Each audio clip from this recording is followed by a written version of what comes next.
Hello everyone, I hope I am loud and clear and audible to all of you. So just give me a thumbs up if you are able to see me clear. Once I get the information that I am live and clear, we will start with the discussion for today.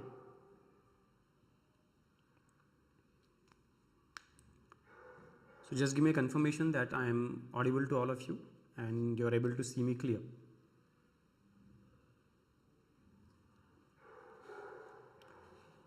I have no certainty about whether we are live or not, so let me wait. Okay, cool. It appears that I am live.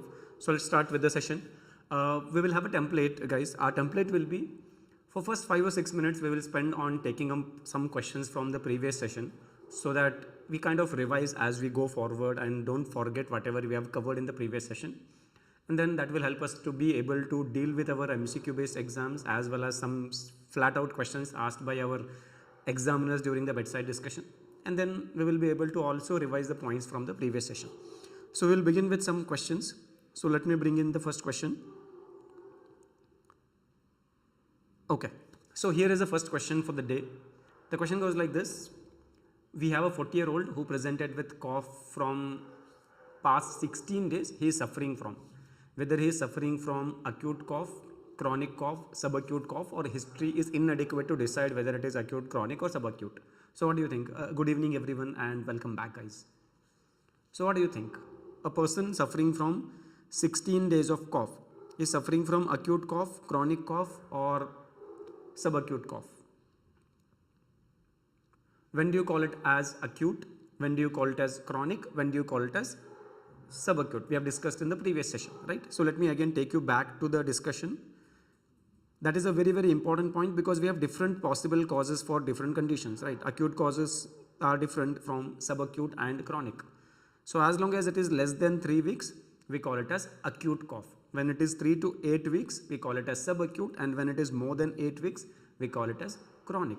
So now for this question, what should be our answer? Krishna Rathod, it is not days, it is weeks.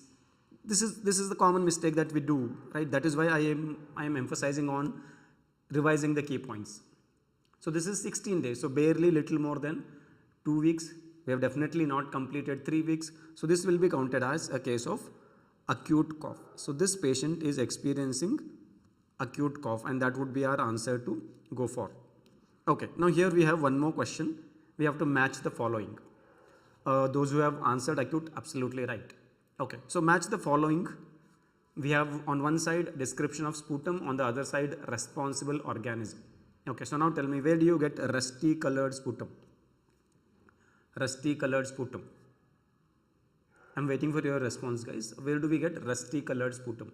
Where do we get red currant jelly and where do we get pink frothy? So first let us say what would be the right match for rusty sputum. The match for rusty colored sputum. I think in the notes I had given an image also. So Manpreet Singh says A for 2, right. Rusty colored sputum we get for a patient presenting with streptococcal pneumonia and that would be the perfect match. Okay, where do we get red currant jelly sputum? Red currant jelly sputum, absolutely right. We get when patients have Klebsiella pneumonia. I think I had given you the example last time that during Viva OSCE, during our ward examinations, we used to keep the red colored jam in place of red currant jelly sputum. Okay, pink frothy sputum. We see that in patients with pulmonary edema. Some of you may not be familiar with what is pulmonary edema. No need to worry. As we go forward and discuss more disorders, we will learn a lot about other conditions. So pulmonary edema is where there is fluid in the alveoli. We call it as pulmonary edema. In such patients, you can have pink frothy sputum. Okay, now we have one last question before we start with the today's session. Which of the following is a P2X3 antagonist? So while discussing drugs used for suppression of cough, we came across drugs which block P2X3. Krishna Rathod and Parneet Singh, absolutely right. It is the Zepapixant, which is the P2X3 blocker. Okay, so with this we will start with today's session. So session 2 is about approach to dyspnea. Now dyspnea is an extremely important symptom. Why this is important? Definitely more important than a patient presenting with cough. Why? Because dyspnea almost always indicates a major underlying diagnosis. right? A patient presenting with shortness of breath, chest tightness, or abnormal awareness of breathing is unlikely to be having a simple disorder. Generally, they have a major underlying disorder. Barring few conditions where psychiatric disorders may be leading to the perception of dyspnea falsely, like for example, generalized anxiety disorders or patients with panic attack or hysterical hyperventilation, all other causes where patient presents with dyspnea are major disorders. And there's a second important reason why dyspnea is important for us. For that, let me take you to what Harrison says about it. So in Harrison, he makes a statement. The degree of dyspnea may better predict the outcomes in chronic obstructive pulmonary disease than FEV1. Traditionally, what we used to do was we used to use FEV1 to assess the outcome of the disease. Once you smoke for a prolonged period and develop COPD, once you have a full-blown COPD, how long you're likely to survive. We used to base our judgment on FEV1. But now in the last 1 decade, we have understood that more than FEV1, it is the severity of dyspnea that is the biggest predictor. If you have a very severe dyspnea, you will live a very short period of time. And if you have mild dyspnea, maybe you will live relatively longer. So for these two reasons, the reason number 1, dyspnea always indicates a major diagnosis. Reason number 2, severity or degree of dyspnea can predict the disease morbidity and mortality. Dyspnea is an important symptom for us. Now the first question to address here is, what is dyspnea? Now there are various ways of describing what is dyspnea. In patient's own words, it is shortness of breath. Patient will come and say that I feel short of breath. Okay. Now we have to have an objective definition for such subjective symptoms, and there are different definitions. One definition that Harrison quotes and most of the modern textbooks quote is coming from American Thoracic Society. So ATS definition goes like this: a subjective experience of breathing discomfort that consists of qualitatively distinct sensations that vary in intensity. This definition is only for writing in your professional exam. But let me give you a conceptual understanding of dyspnea. So when we are breathing at rest, we are not aware of our breathing, right? I am breathing, you are breathing, it is happening subconsciously, and I don't have a awareness of this breathing. But once I become aware of breathing because of either increased rate or increased depth of breathing, we will call it as dyspnea. So dyspnea can also be defined as abnormal awareness of breathing. That's the simplest definition of dyspnea. Now dyspnea includes two underlying pathophysiological changes. First one, the patients who are going through dyspnea experience air hunger. Like just imagine yourself running on a treadmill because you want to look fit, lean. You run on the treadmill and after that you are feeling short of breath. So there are two components to your feeling of shortness of breath. The first one, you are hungry for air, right? So you open your mouth wide open and breathe like this. So we have air hunger. That's the first word, right? Second, we feel that there is some kind of tightness in the chest because I need more air but I'm not getting that much. So we feel that there is some kind of tightness of chest. So these two feelings come together, air hunger and chest tightness, to give us what we describe as dyspnea. Now there is an underlying mechanism. Krishna Rathod, the notes will be sent at the end of the session because I will be writing and adding components to it. Supata Samantha, absolutely yes. We are beginning with very basics. We are trying to understand every basic term and then build our knowledge from there. Okay. Now what is the mechanism underlying dyspnea? Dyspnea is an abnormal sensation with respect to breathing. So obviously we are talking about some sensation. So obviously there has to be involvement of a sensory system, right? And then I also told that we feel some chest tightness. So chest tightness is experienced when there is a resistance to airflow. Resistance to airflow is created by contraction of muscles. So there must be an involvement of a motor system. So just like how we understood a cough reflex yesterday. Our afferent signals were traveling to cough center through vagus nerve, and efferent signal was coming through phrenic nerve, vagus nerve and glossopharyngeal nerve, and we were creating cough. Even while we feel dyspnea, there is an afferent signal involved and an efferent signal involved.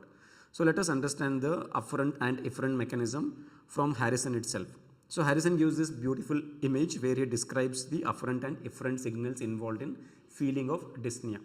And as I've already told you, there are two things when it comes to dyspnea. First one, feeling air hunger, hungry for air. And the second one is feeling the chest tightness. Both come together to give us a sensation which we call as dyspnea. Now, when do we become hungry for air? When there is hypoxemia, decrease in oxygen levels in the blood, or hypercapnia, increase in carbon dioxide in the blood. Hypoxia means, as we know, decrease in blood oxygen levels. When you say hypercapnia, means increase in blood carbon dioxide levels, or acidemia, that means decrease in blood pH. These are the factors which can trigger the receptors to increase the respiratory rate. Which receptors? We have two types of receptors. One is chemoreceptors, the other one is the central chemoreceptors, the other one is peripheral chemoreceptors. And these central chemoreceptors are present in the medulla, which you also call as Botzinger's complex, part of the medulla. Okay, and then we have the peripheral chemoreceptors mainly in the carotid body and the aortic arch. In the carotid body and the arch of aorta, we have the peripheral chemoreceptors. These receptors will sense that, okay, this particular individual is going through lack of oxygen in the blood, or increase in the carbon dioxide, or his pH of the blood has dropped. What is the normal pH? 7.35 to 7.45. The normal pH, for those who don't know, it is in the range of 7.35 to 7.45. When it drops below that, again these receptors sense it and send that information to the brainstem. Particularly which part? The medulla of the brainstem, the nucleus tractus solitarius, our respiratory center. Okay, and then because of the increased airway resistance, when the airflow is becoming resistant, it is experiencing resistance because of increased contraction of the airway muscles. See, whenever we are feeling tachypnea or shortness of breath, our muscles are overworking. They are creating resistance to airflow. So that triggers what we call as mechanoreceptors. Yesterday we studied about chemoreceptors and mechanoreceptors for cough. So there are a lot of receptors in the airway which are sensitive to stretching. So once there is a stretch of these receptors, they will activate and they will send a signal of chest tightness to the same centers, the brainstem and the sensory cortex. And apart from that, we have a set of receptors in the muscle called as metaboreceptors. When we are doing exercise, right, muscle needs more blood supply because it needs more glucose to burn to be able to contract. Right, now those muscles will also, when it needs more blood supply, basically it needs because it needs glucose and oxygen. It wants to burn the glucose with the help of oxygen to generate ATPs. So if it is not getting sufficient oxygen, these metaboreceptors will get triggered and they will also stimulate the brainstem or the sensory cortex.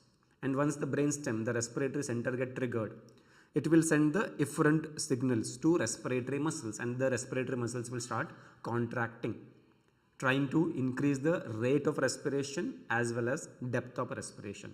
And this increased rate of respiration and increased depth of respiration does not happen in a normal individual when he is not going through a disease. So when we start going through a disease or after exercise, obviously we will become uncomfortably aware of it.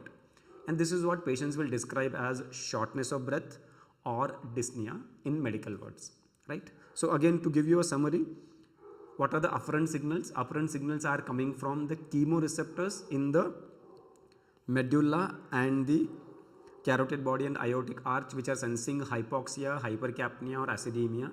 And then airflow resistance generally gets increased when there is increased work of breathing, that is being sensed by the mechanoreceptors, and decreased perfusion of the muscles is being sensed by metaboreceptors. All of them will activate the respiratory center, the nucleus tractus solitarius, which will increase the respiratory rate, increase the contraction of the muscles, and that makes the person become abnormally, uncomfortably be aware of his breathing, and that's what we call as dyspnea. Okay, now that we have understood the mechanism of dyspnea, now let us look at what are the causes for dyspnea. What all can cause dyspnea? So dyspnea can be caused by various disorders, and for us to be able to answer in exams, let us divide them into respiratory causes, cardiovascular causes and other systemic causes. Respiratory causes, cardiovascular causes and other systemic causes.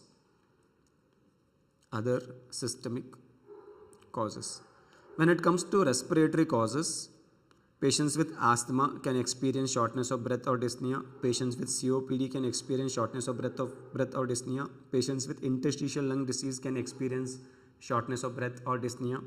Then during COVID, we have seen most of the patients' complaint was to start with cough, and when it became severe, they were becoming short of breath. So all pneumonias, whether it is viral, fungal or bacterial, can cause shortness of breath. Supantasama, the feeling of chest tightness arises because of the resistance to flow of air through the airway.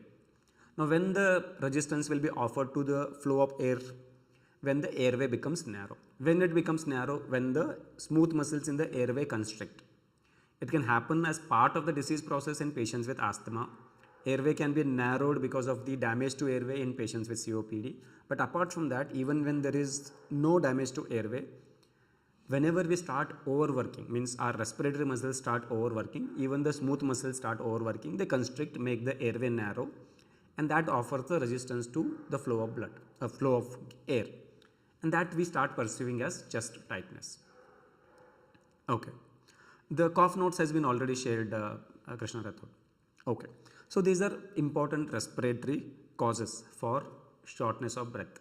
Asthma, COPD, interstitial lung disease and pneumonias, and the list can go on and on. Now when it comes to cardiovascular system, can anybody tell me what can cause shortness of breath? Which cardiovascular disorder can cause shortness of breath? Is it the right heart pathology or is it the left heart pathology? Like patient having tricuspid stenosis or right heart failure will experience shortness of breath, or patient having the left heart dysfunction will experience the shortness of breath. So remember, we all know that blood from the lungs drains to the heart. Blood from the lungs drain to the left atrium. Normally what happens, all the deoxygenated blood from the body comes to the right atrium through superior and inferior vena cava. From there it goes to the right ventricle. From the right ventricle it goes to the lungs where it gets oxygenated. And the oxygenated blood comes to the left atria through what we call as pulmonary veins. There are 4 pulmonary veins. For simplicity, I have drawn only 2. So pulmonary veins drain the blood to the left atrium. From the left atrium, we transfer the blood to left ventricle, and then we eject the oxygenated blood to aorta. Aorta will distribute it to all the body parts. Now whenever there is a dysfunction of the left side of the heart, for example, if I have mitral stenosis, aortic stenosis, left ventricular failure, in all those cases, eventually what happens, pressure inside the left atrium increases. So when pressure inside the left atrium increases, will I be able to drain blood coming from the lungs easily into the left atrium? No. Physics says that fluids flow from a higher pressure zone to a lower pressure zone.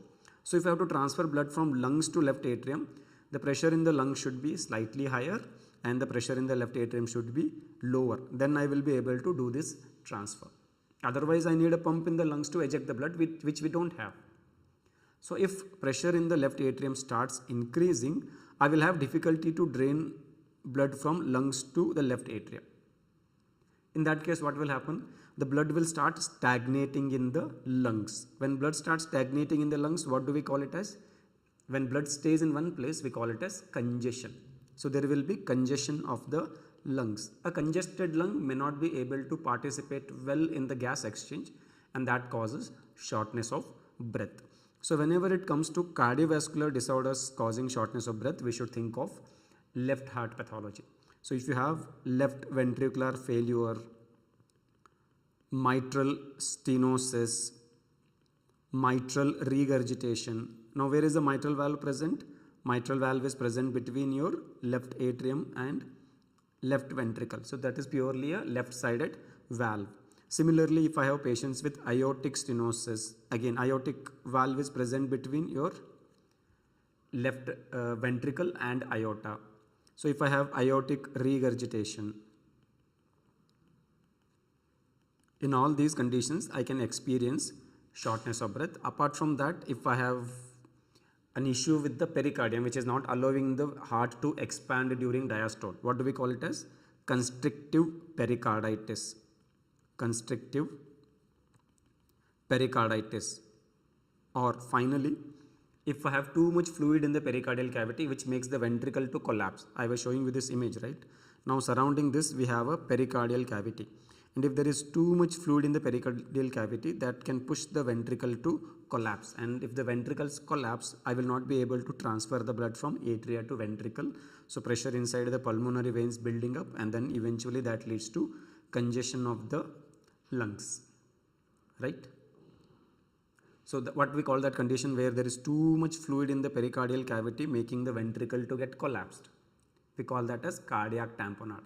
If there is little fluid, ventricle is not completely collapsed, we will call it as pericardial effusion. If there is too much fluid to make ventricle collapse and make it difficult for us to fill, then we will call it as cardiac tamponade. So patients with cardiac tamponade can also experience shortness of breath. Cardiac tamponade can also experience shortness of breath. So these are all cardiovascular causes.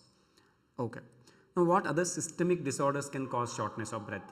I can experience Stutapa Samantha constrictive pericarditis stands for a condition where the pericardium, because of repeated infections or chronic infection, this pericardium, there are, as you know from anatomy and physiology, pericardium has two layers. The first layer, which is adherent to the myocardium, we call it as visceral pericardium, and there is another layer of pericardium which is slightly separated from it, we call that pericardium as the parietal pericardium, and between these two there is small amount of space and 10 to 20 ml of fluid to lubricate it. So that allows the heart to expand inside that. Like think of it, this is the pericardial sac and this is the heart. During diastole, ventricles are getting filled, so they increase in size. So pericardium allows its expansion. Okay. During systole, anyway they are contracting, so the ventricular size becomes small.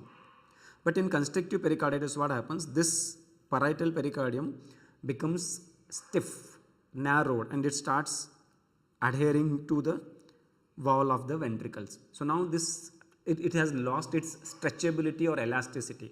So it will limit the expansion of the ventricle. So ventricles can only expand as much as the pericardium allows it, not more than that. This condition is what we call as constrictive pericarditis. It happens because of two reasons, either repeated acute pericarditis or because of tuberculosis. In India, tuberculosis is the most common cause for constrictive pericarditis. That's indeed an important MCQ point. Okay. Soumyadeep Roy, there is nothing called restrictive pericarditis. There is something called as restrictive cardiomyopathy. So when you say cardiomyopathy, I will tell you one important point. What is cardiomyopathy? In medicine, we have to start giving attention to the name of the disease because a lot of information is embedded in the name. So we're talking about cardiomyo. Cardio means heart, myo means muscle, pathy means pathology. So we're talking about the pathology of cardiac muscle, right? So that itself should strike that, okay, we are not thinking about a pericardial disorder. First thing. Second, restrictive cardiomyopathy means what? Something is restricting the movement of cardiac muscle. That typically happens when I load this cardiac muscle with abnormal substances, like for example, iron storage disorder, what you call as hemochromatosis. If there is too much of iron deposited in the cardiac muscle, it will not be able to relax well during the diastole. So it restricts the relaxation of the ventricle. Or another example is, you might have studied in pathology called as amyloidosis, where amyloid protein gets deposited in the cardiac muscle, and that allows the relaxation of the cardiac muscle. So we have a condition called as restrictive cardiomyopathy. Constrictive pericarditis is different from it. Constrictive pericarditis, the pericardium becomes stiff and adherent to the ventricle. It does not allow it to expand. In restrictive cardiomyopathy, same thing is happening, but it is the muscle itself which is affected and nobody is stopping it from outside. In constrictive pericarditis, pericardium is stopping it from expanding. Cardiac tamponade is where we have conditions where there is collection of fluid in the pericardial cavity, and when too much fluid accumulates in the pericardial cavity, it can start compressing the ventricle and it makes the ventricle to collapse. Ventricles become smaller in size. Now it becomes very difficult for me to transfer the blood from atria to ventricle because ventricle is in a collapsed state. Why is it in collapsed state? Because there is too much fluid in the pericardial cavity which has made it smaller. This condition is what we call as cardiac tamponade. Okay. So these are all the cardiovascular causes for dyspnea. Krishna Rathod, ILD stands for interstitial lung diseases. Interstitial lung diseases. Okay, so I will ask you a very basic question. In the respiratory system, what interstitium means? What is the meaning of interstitium? What is the meaning of interstitium? Whoever knows it, just drop a comment. I will come back to this. Before that, I will address what is mitral regurgitation. So normally we have these valves between two chambers of the heart, right? Like for example, between left atrium and left ventricle, we have a valve which we call it as mitral valve. Now, what is the function of valve? The function of valve is to allow only unidirectional flow. Means what? The blood from left atrium should be allowed to go to the left ventricle, but not reverse. So these valves open in a particular phase of cardiac cycle so that blood moves in one direction, and then they close and remain closed in the rest of the cardiac cycle so that they prevent the regurgitation or backflow of blood. So for example, if this is mitral valve, it should open during diastole so that I can transfer blood from left atria to left ventricle. If it has any difficulty in opening, if it does not open completely, we call it as stenosis. Stenosis refers to incomplete opening or narrow opening. And regurgitation refers to conditions where the valve was supposed to stay closed, but unfortunately it is not closed. So with respect to mitral valve opens during diastole so that I transfer blood from left atria to left ventricle. But once ventricle goes into systole, ventricle starts contracting to eject the blood to aorta. At this point of time, the mitral valve should be closed. Otherwise, what will happen? The blood will regurgitate back into left atrium. Instead of going to aorta, it will go to left atrium. So to prevent that, the mitral valve should shut. But if it fails to shut, what will happen? The blood will start going back into the left atrium. Once the blood starts going back into the left atrium, the pressure in the left atrium starts building up. If the pressure in the left atrium starts building up, pressure in the pulmonary veins start building up, and that leads to congestion of the lung. That's why we say whenever a left heart gets affected, we can have congestion of the lungs and patients can develop shortness of breath or dyspnea. Well, it is not the space between the tissue, right? So let us get that sorted here. I will just drop a small note. We studied yesterday that the respiratory system is divided into upper and lower. Upper starts from nose to larynx, and from trachea to alveoli is our lower. Okay, right? And then there itself we understood that the lower respiratory tract is further divided into conducting airway. The conducting airway, as we know, includes trachea. It starts with trachea and goes all the way till the last portion of conducting airway called as terminal bronchiole. That is our conducting airway. And then from the terminal bronchiole, there is origination of what we call as respiratory bronchiole. And from respiratory bronchiole, we have alveolar ducts. And these alveolar ducts lead to alveoli. To give you a pictorial idea, so this is my trachea, divides into right and left mainstem, goes through multiple generations of division, and then eventually becomes what we call as terminal bronchiole. Terminal bronchiole.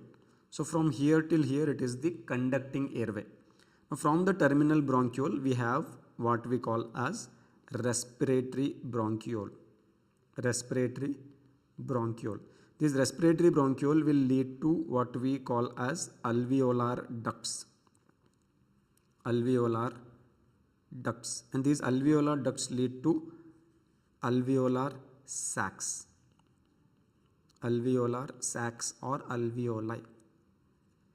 So collectively, this all the components of respiratory bronchiole, alveolar ducts and alveolar sacs, they form our what we call as gas exchange or alveolar airway. And one such unit of respiratory bronchiole plus its alveolar ducts plus its alveolar sacs is what we call as acini or respiratory acinus. One such unit is acinus.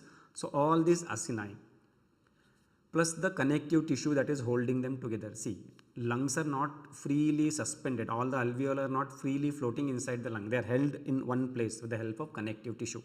So these acini plus connective tissue that is holding them together, connective tissue that is holding them together, we call it as interstitium or the parenchyma.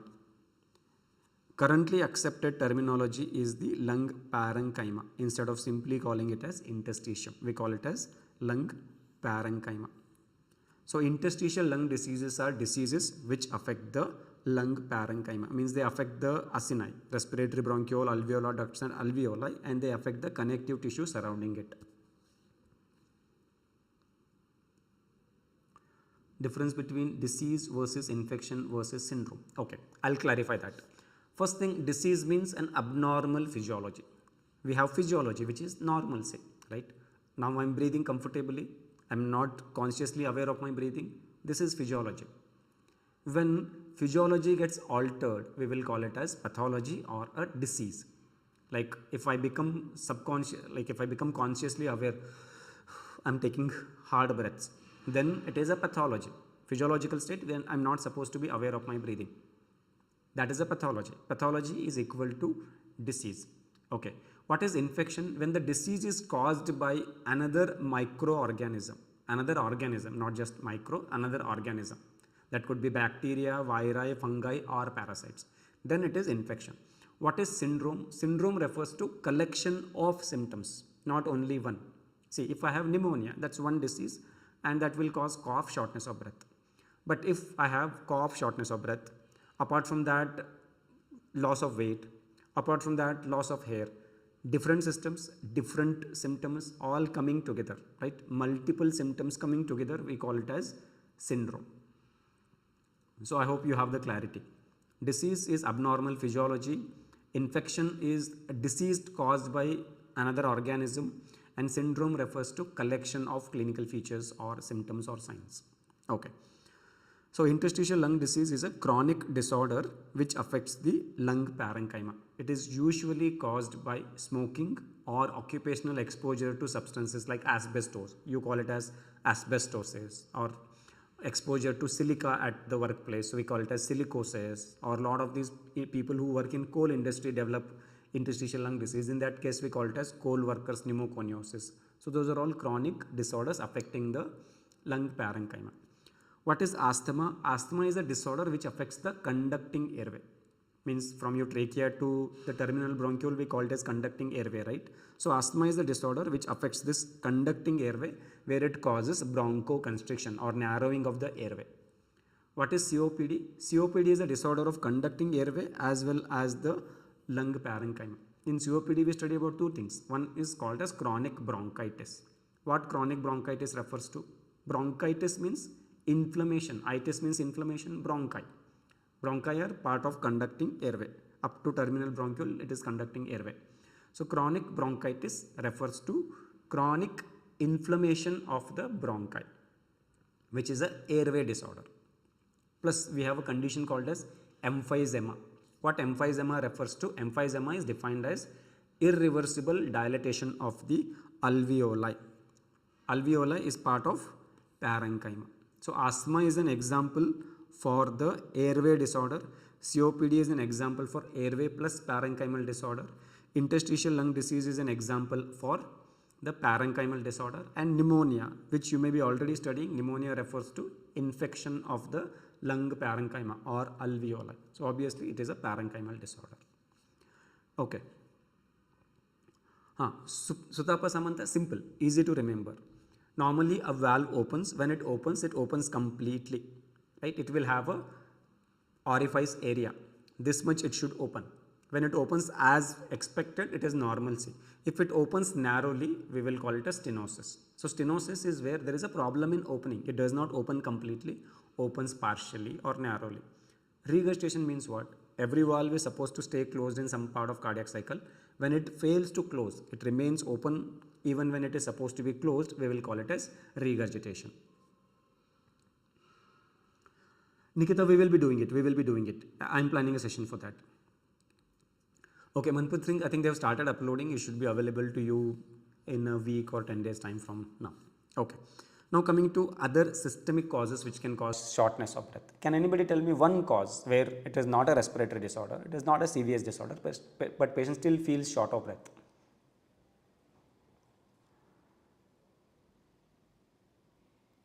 Soumyadeep Rai, anything that causes stenosis can lead to regurgitation also. For example, in most common cause for mitral stenosis is rheumatic heart disease, where the valves become stiff.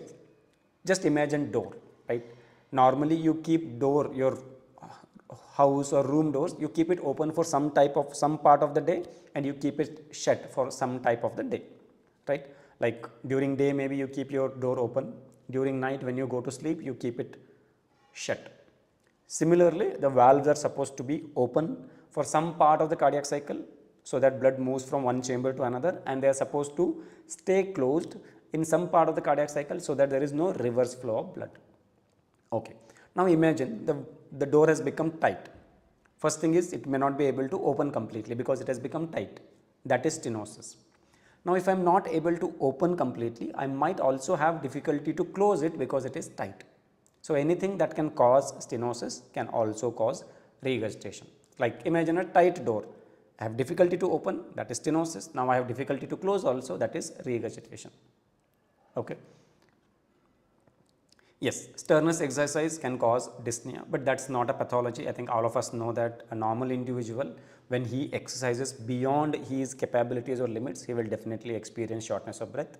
So that is physiology, pathological disorder. See, why are we experiencing dyspnea? Just go back to this Harrison's thing. Hypoxemia, hypercapnia, acidemia. So now tell me the conditions. Okay.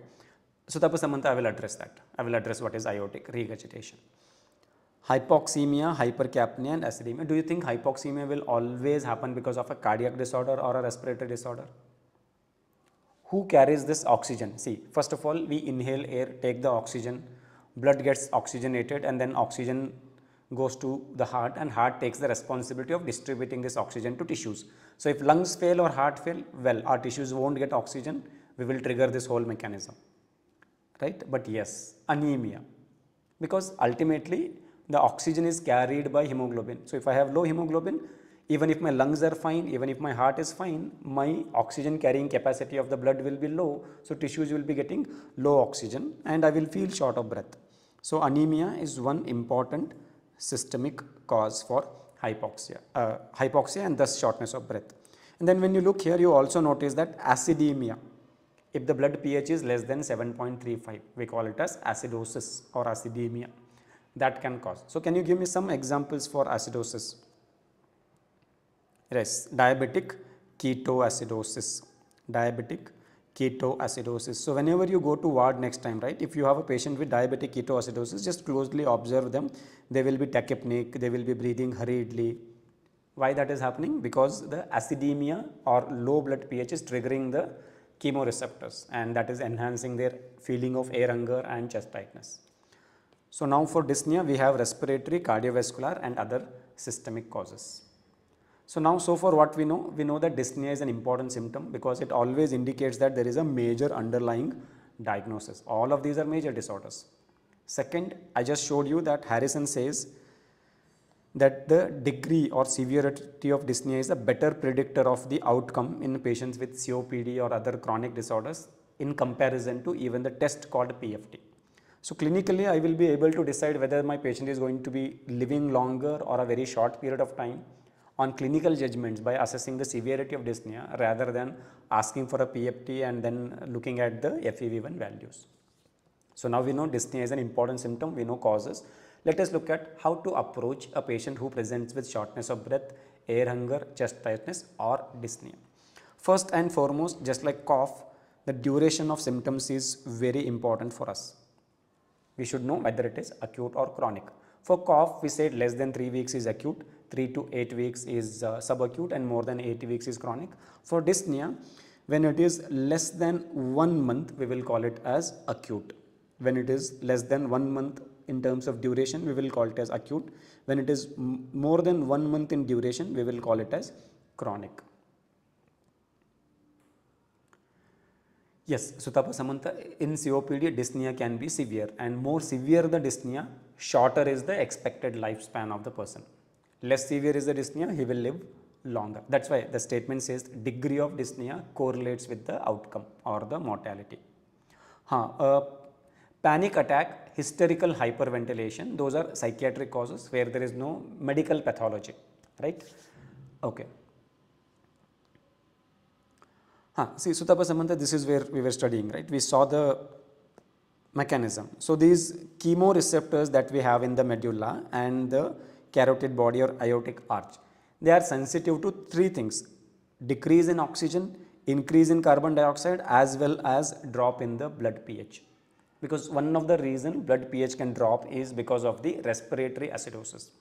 Now what is the meaning of respiratory acidosis? If I am not able to clear the carbon dioxide get dissolved in water, and once it is dissolved in water, CO2 plus water becomes what we call as carbonic acid. Carbonic acid. So carbonic acid is acid. So when I add extra acid to blood, what will happen to the pH? The pH will become more acidic, means it will drop below 7.35. So our chemoreceptors are designed not only to recognize hypoxia or hypercapnia, but also to recognize acidemia. So that is why even if the acidosis is caused by non-respiratory causes, these receptors will get triggered and send the signal to the respiratory center to increase the rate and depth of breathing, and that is how patient starts feeling the air hunger and chest tightness. Okay. So duration is the first thing when we have a patient with dyspnea. We should assess whether it is acute or chronic. Acute less than 1 month, chronic more than 1 month. After that, the next information I want is the severity of dyspnea. Now severity of dyspnea cannot be a vague term. Means, see, I have been working out in the gym for last 4 or 5 years. I can comfortably run for 30 minutes on a treadmill without feeling short of breath. I can be talking to you when I am running, right? Similarly, a patient who has a long standing illness may be accustomed to the impaired respiratory functions or impaired cardiac function, and he may not say that, okay, I am short of breath. He may just say that, okay, I am fine with it. But now suddenly a person who has developed an acute onset dyspnea, even a mild dyspnea, he will start describing it as like the whole world is collapsing on him. I can't breathe. So we cannot simply take it in patient words saying that patient says it is mild, patient says it is moderate, or patient says it is severe. We need to have an objective scale, right? So there are different tools or scales used to assess the severity of dyspnea. So the commonly used tools are two. The first and foremost, which you are already familiar, one of them is called as NYHA or New York Heart Association grading of the dyspnea. NYHA dyspnea grading, that is one. And there is a second one which is called as Modified Medical Research Council or MMRC. Modified Medical Research Council grading. Okay, can anybody tell me in what conditions we use NYHA grading and in what condition we will use the MMRC grading?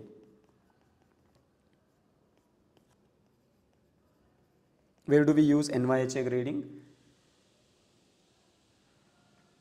Medico Asad, we will be taking all the systems of Harrison.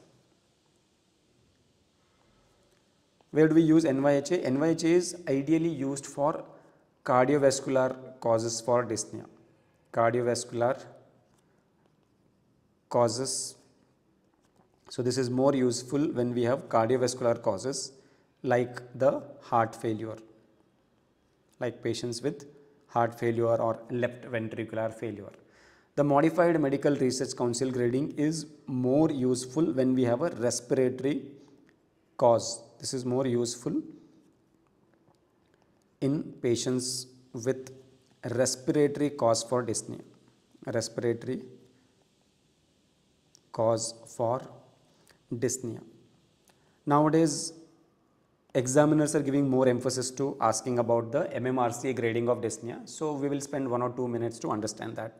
And Harrison also precisely emphasizes the same tool. So he clearly mentioned that when it comes to assessing the severity of dyspnea, Modified Medical Research Council dyspnea scale is becoming important, and he gives that scale. So scale goes like this. We have 5 grades of shortness of breath. Grade 0 is the normalcy. So all of us who do not have dyspnea or who do not have a disease process will have grade 0. What does that mean? The patient is not troubled by breathlessness except with sternus exercise. So whenever we do sternus exercise, obviously we will feel short of breath. That is normal physiology, right? We are not designed to be monsters. We are designed to be humans. We can do basic exercises comfortably, but when we switch to sternus exercises, we will feel the shortness of breath. That will be regarded as grade 0, and grade 0 is normalcy. Chetan Rathod, yeah, we are going there. First we will understand the scales of dyspnea, then we will understand how to differentiate between dyspnea because of respiratory or cardiovascular disorders, as well as some clues which will help us to recognize not only whether it is respiratory or cardiovascular, but specifically the diseases.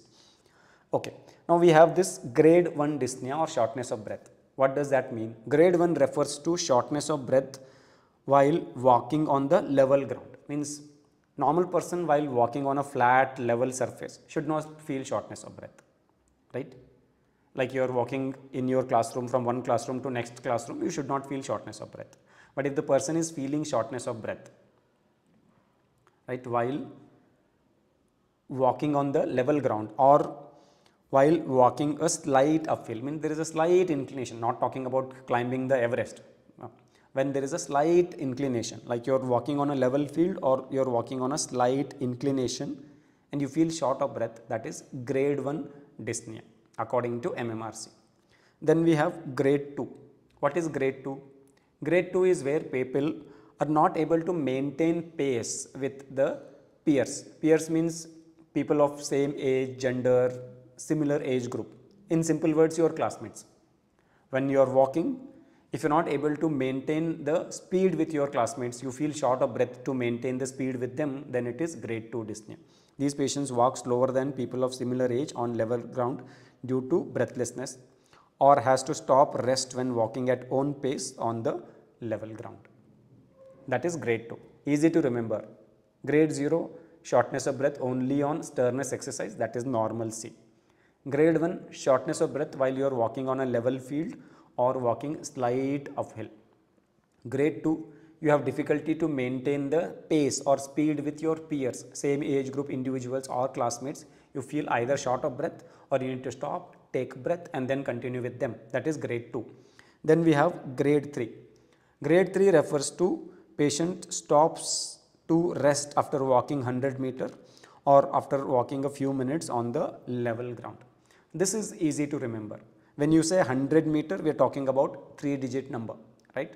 So grade 3 refers to patient's inability to complete 3-digit walk or 100-meter walk without becoming short of breath. That is grade 3. And what is grade 4? Grade 4 is where patient is breathless at rest.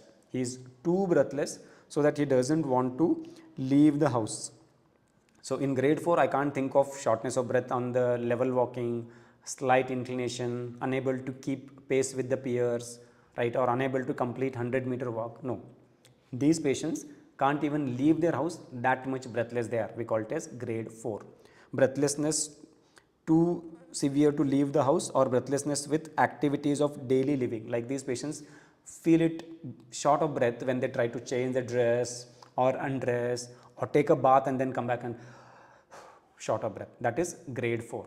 And in COPD, this is the scale we use. So any patient with COPD who has grade 3 or grade 4 shortness of breath is likely to live shorter than a person with grade 1 or grade 2 shortness of breath. So we call it as MMRC grade of dyspnea, right? So now we know about the grades of dyspnea. NYHA we will discuss when we take up more on cardiovascular system. For now, remember most importantly MMRC, which is primarily used for the respiratory disorders. So first up, we have to understand whether it is acute or chronic, less than 1 month acute, more than 1 month chronic. Then we will look at the severity of dyspnea. Appropriate tool should be used. If it is a respiratory disorder, MMRC. If it is a cardiovascular disorder, NYHA. And then the next thing I would be interested is in knowing the aggravating and relieving factors. This is where I will start getting some idea whether it is a respiratory disorder or the cardiovascular disorder. And obviously when we say aggravating and relieving factors, for all these patients, exercise will definitely be an aggravating factor, right? And rest will definitely be a relieving factor. Whether the patient is anemic, whether he is having COPD, whether he is having asthma, interstitial lung disease, left heart failure, mitral stenosis, mitral regurgitation, any pathology. Whenever we start doing exercise, tissues need more oxygen, and we already have a pathology, we can't give more oxygen, so tissues will cry for more oxygen. They will send more signal to our respiratory center and will start breathing more hurriedly, and patient will experience that air hunger and chest tightness more rigidly, and he will feel that okay, his shortness of breath is increasing. That is a standard thing, but anyway we are expected to document it in the question, in the history. So please document that exercise worsens the shortness of breath, and rest, if it is relieving, it relieves the shortness of breath. But more important than that is the relationship of shortness of breath with the posture. What posture does to shortness of breath, because that holds clue towards the underlying diagnosis. Relationship with posture. Okay, so let me tell you that there is a patient who feels short of breath when he lies flat, okay, and he feels little relieved when he sits upright. So what do we call this condition as? What do we call this condition as? Like here is a patient who is experiencing shortness of breath once he lies flat. So patient lies flat, he will experience shortness of breath. He is having shortness of breath when he is lying flat, but once he is upright, his shortness of breath gets relieved. What do we call this condition as?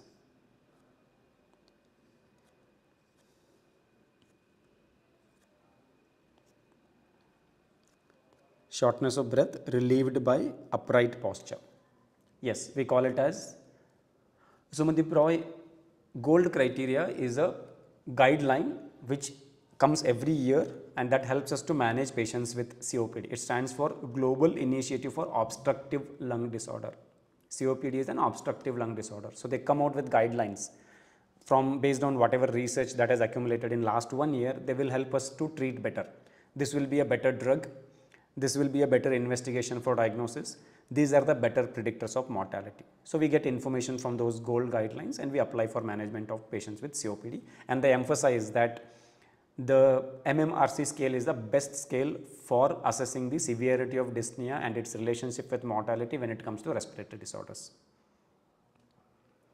Right. So when there is shortness of breath generally exacerbated or appearing on lying down, either completely disappears or gets better on upright posture. We call it as orthopnea. We call that as orthopnea. Orthopnea refers to shortness of breath, right, appearing or exacerbating on lying down.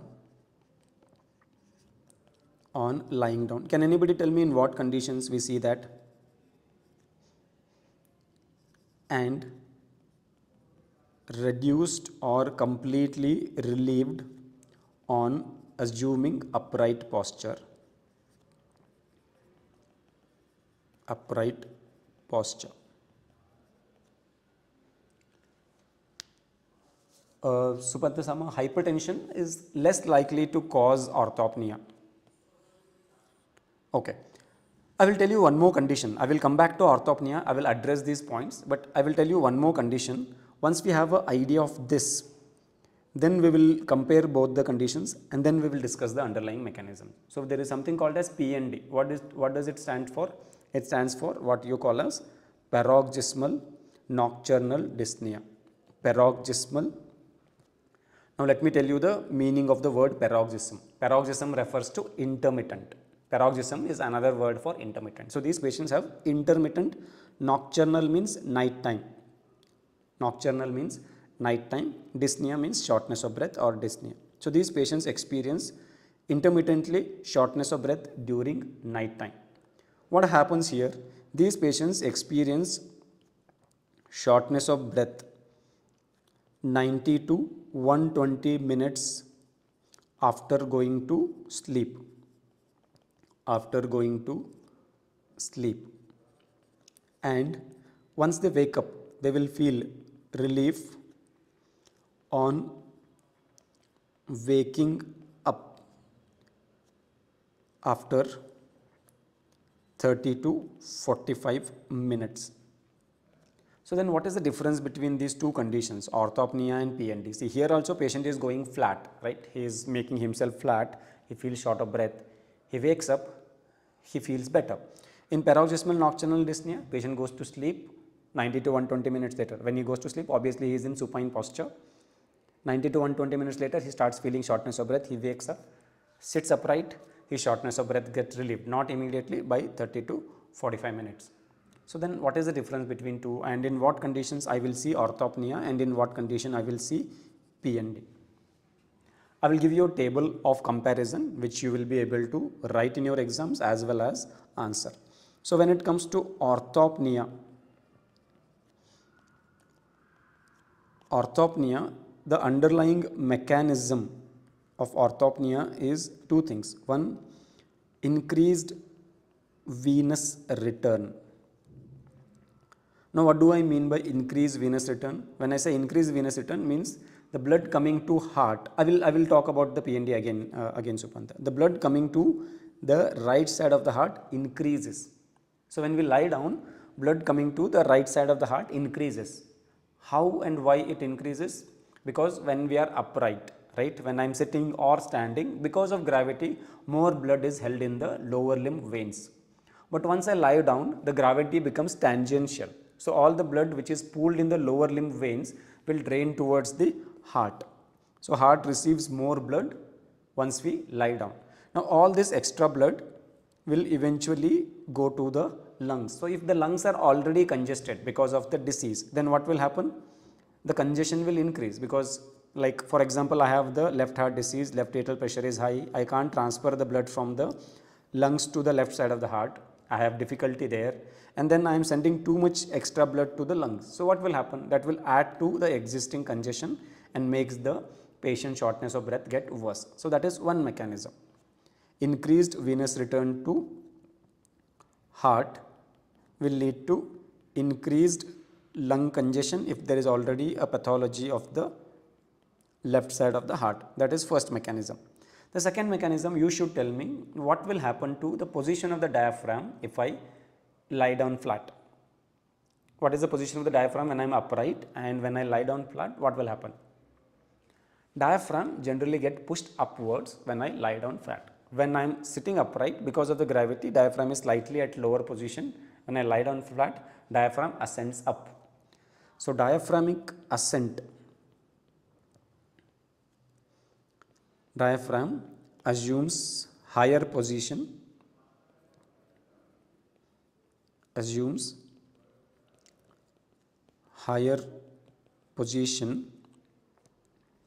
on lying down. So if diaphragm moves up, there is less space available for the lungs to expand, so that restricts the expansion of the lungs, so that contributes to shortness of breath. Samidip, absolutely right. So when we are in upright posture, there is peripheral pooling of blood, but when we lie down, all that blood comes to heart. If it is coming to right side of the heart, where is it is going to? It is going to lungs.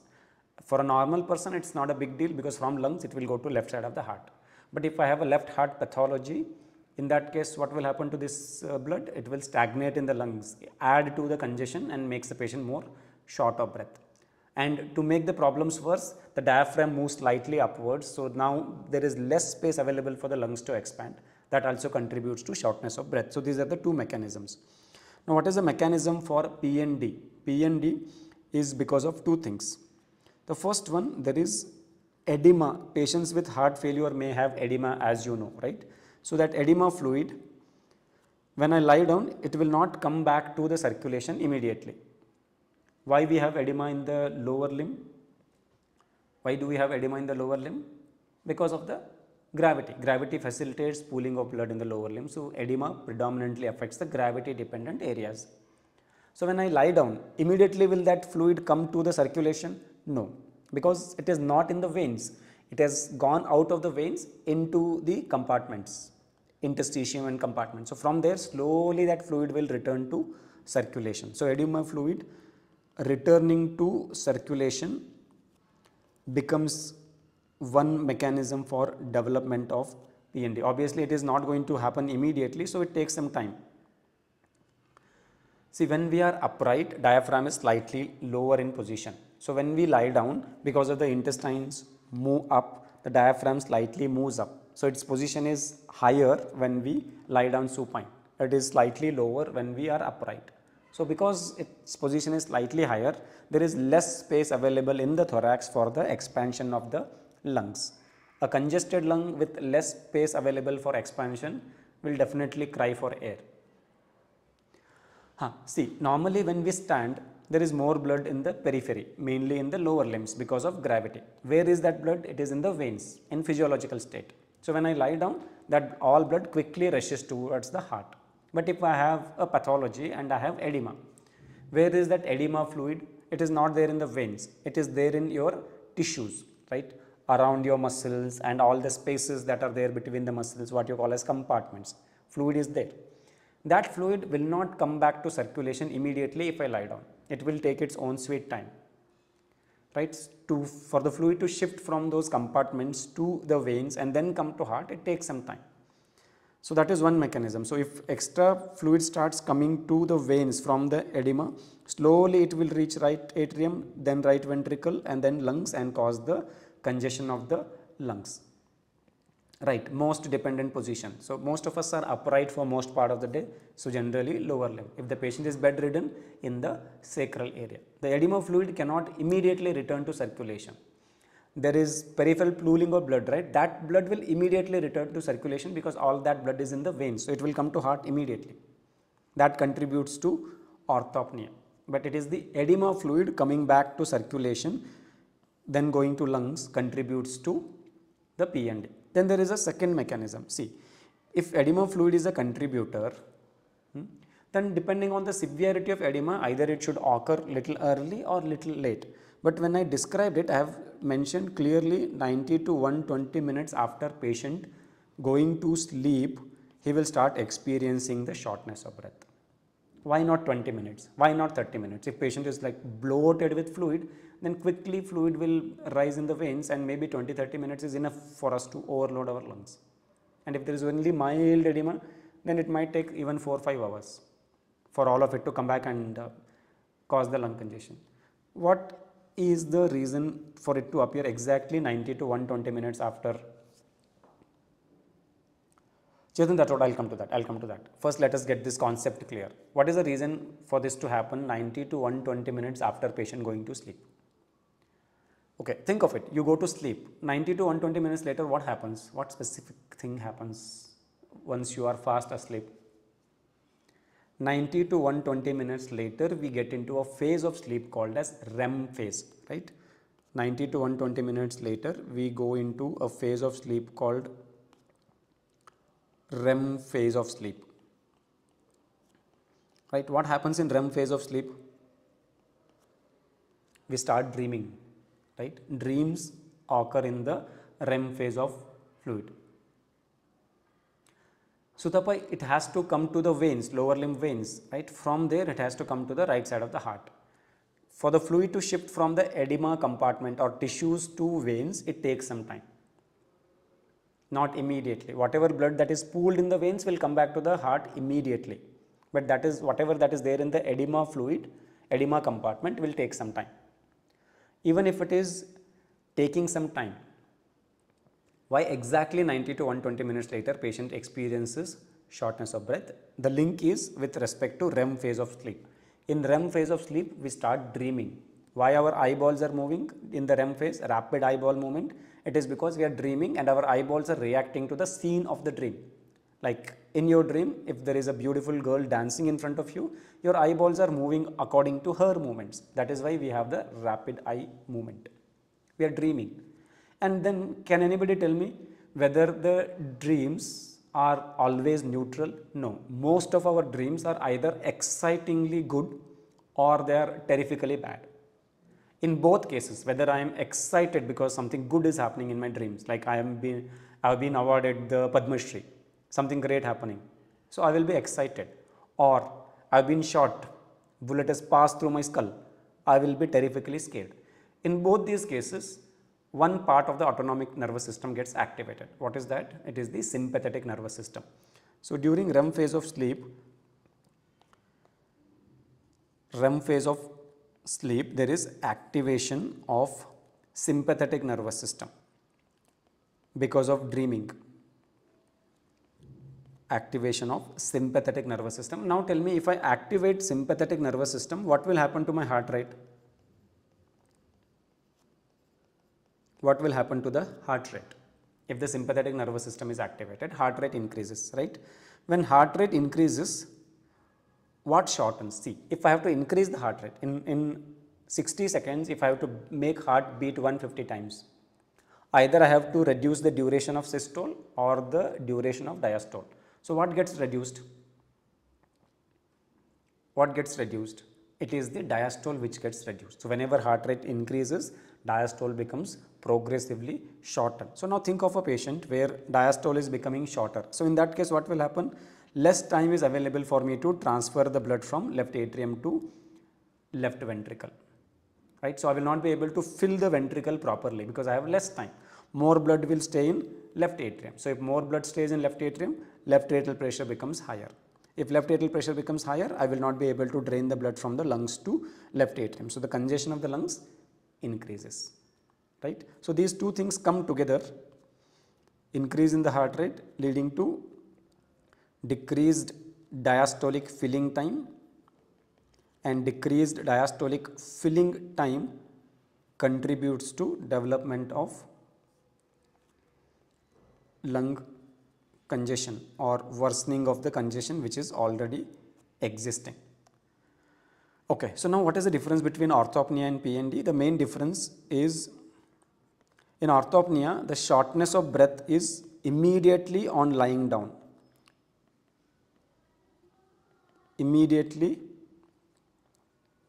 on lying down. As soon as I lie down, I will start feeling the shortness of breath, and relief from the shortness of breath is also immediate.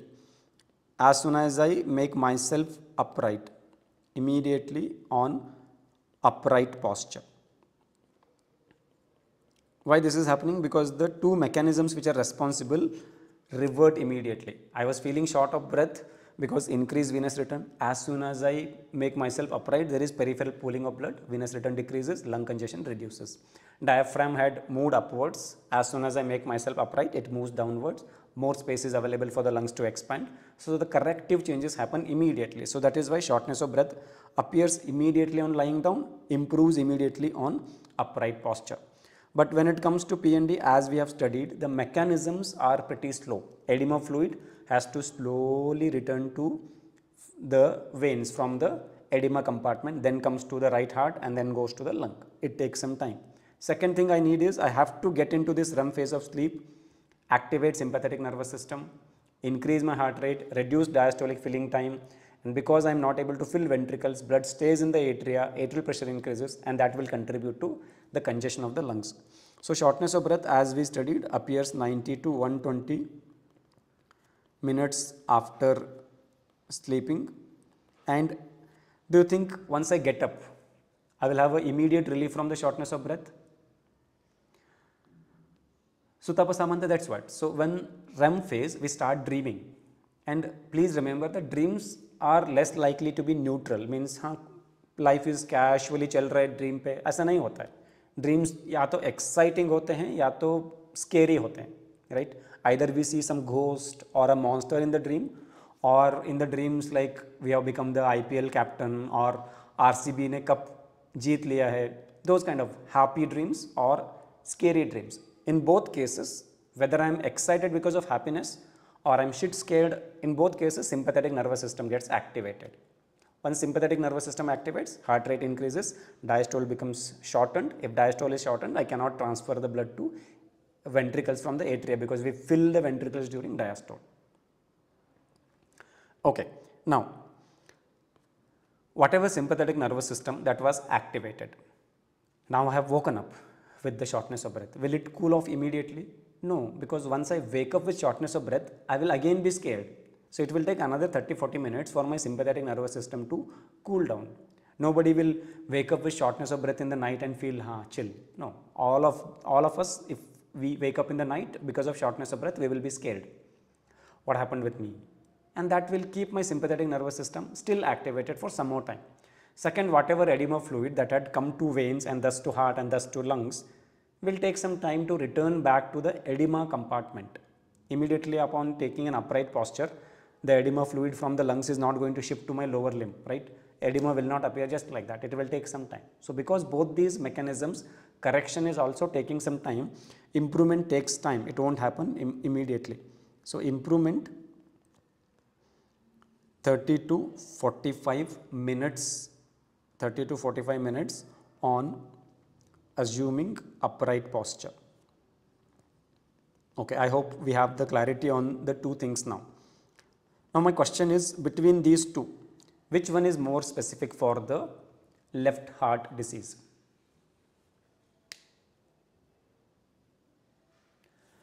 Soumyadeep Roy, generally when we reduce the diastole, right, if the diastolic filling is reduced, see, remember, left ventricle does not produce its own blood. It will receive blood from left atrium. Whatever it receives from left atrium, only that it can eject. So if it is receiving less, it will eject less. So if it is ejecting less blood to the aorta, the blood pressure will slightly become lower, right? So the lower blood pressure does not have a direct relationship with the shortness of breath, but definitely it is one of the outcome because of the shortening of the diastole. Okay.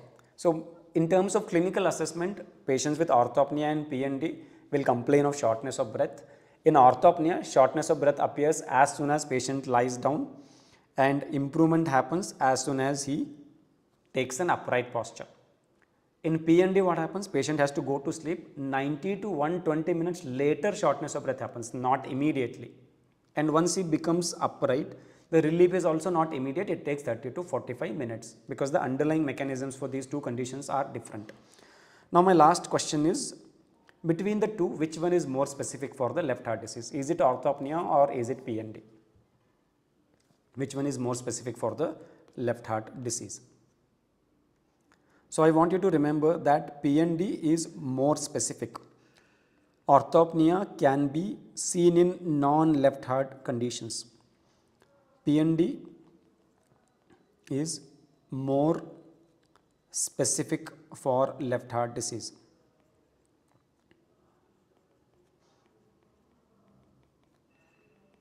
An important point, because if you want to experience orthopnea, I'll tell you what is the underlying mechanism. Underlying mechanism is increase in the venous return to heart or diaphragm getting pushed upwards. Are there any condition where diaphragm get pushed upwards other than the physiology? Think about a patient with massive ascites, right? There is some 7-8 liters of fluid in his peritoneum. What will be the position of the diaphragm? High, already high. Because of that, he will be having shortness of breath because diaphragm is already high. Less space is available for the lungs to expand. Now he lies down, right? That ascitic fluid will push the diaphragm further up if he lies down. Space becomes even less for the lungs to expand. So massive ascites can also cause orthopnea. And if you want to experience orthopnea, right, I'll tell you a simple exercise. All you need to do is today night, snatch all your family members' food plate, let them go hungry, and you eat. If you eat 5 or 6 people's meals, right, like you have massive meals, and then try to lie down and see what happens. We will feel short of breath. Many of us might have experienced it. Like after heavy meals, we slightly feel short of breath when we lie flat. That is because the stomach is full of food, it expands, pushes the diaphragm slightly up. So same thing I can replicate by massive ascites, heavy meals, pregnancy, right. So it can be seen in patients with massive ascites. Massive ascites. Second, as Soumyadeep Roy mentioned, pregnancy. Third, after heavy meals. And fourth, if I have diaphragm which is paralyzed, that will also move upwards on lying down. So diaphragmatic palsy, diaphragmatic paralysis or palsy. These all conditions we can see orthopnea. This is one of the questions that examiners ask regularly during the bedside discussion. Where all you see orthopnea apart from left heart failure. So it can be seen in left heart disease But apart from left heart disease, we can also see them in non-cardiac disorders. But PND, for PND to happen, we need a lung which is already congested. We need to have edema in the patient, and then we have to put the patient into the REM phase of sleep. So when all these three things come together, a congested lung, edema and REM phase, then only patient can develop PND. This will only happen when there is a left heart pathology. We are not likely to expect this in other conditions. So that is why PND is more specific, or in fact it is the most specific symptom of left heart pathology. It is the most specific symptom of left heart pathology, which indeed is an MCQ point. Okay, now let me ask you another condition. Sometimes patient becomes short of breath when they lie in one lateral position. What do we call it as? Orthopnea, PND both are happening when you lie in flat supine position, right? In one case, immediately on lying down, shortness of breath appears, we call it as orthopnea. In another case, 90 to 120 minutes later, shortness of breath appears, we call it as PND. If the patient feels short of breath on lying in one lateral decubitus, like I sleep with my left lung down, I feel short of breath, or if I feel my right side, if I sleep my right side down and I feel short of breath, what do we call it as? What do we call it as? So we studied about two postural variations with shortness of breath. I will give you a third postural variation, which is called as trepopnea. Trepopnea. So the word trepopnea refers to shortness of breath or dyspnea on lying down in one lateral decubitus. Means either you feel short of breath when you lie down in left lateral decubitus or when you lie down in right lateral decubitus. Only in one lateral decubitus posture we feel shortness of breath. We call it as trepopnea. Okay, where do we see that? This can be seen when you have, see, simple, if there is one lung pathology and if I lie down with that lung low, right, I will exert more compressive forces on that lung and will reduce the chance of that lung expanding properly during breathing, and I will experience increased shortness of breath. So this can be seen when we have unilateral massive pleural effusion, or I have pneumothorax. So in both these cases, when patients lie down with the affected side of the chest down, they will experience increased shortness of breath. So we call this as decubitus, means posture or position. So when you say lateral decubitus, means sleeping laterally. See, this is supine, right? If I lie down like this, that is prone. If I lie down like this instead of this or this, if I call this as supine and this prone, if I lie down like this with either left side down or right side down, we will call it as lateral decubitus, as lateral posture. So when I have pneumothorax or massive pleural effusion, I can become short of breath when I keep the affected side lower and sleep in a lateral decubitus posture. So if the examiner asks you where do you get trepopnea, you should say, sir, either massive pleural effusion or pneumothorax. Then we have one more last condition where there is a relationship with posture and shortness of breath. We call it as platypnea. Platypnea. Now what does that refer to?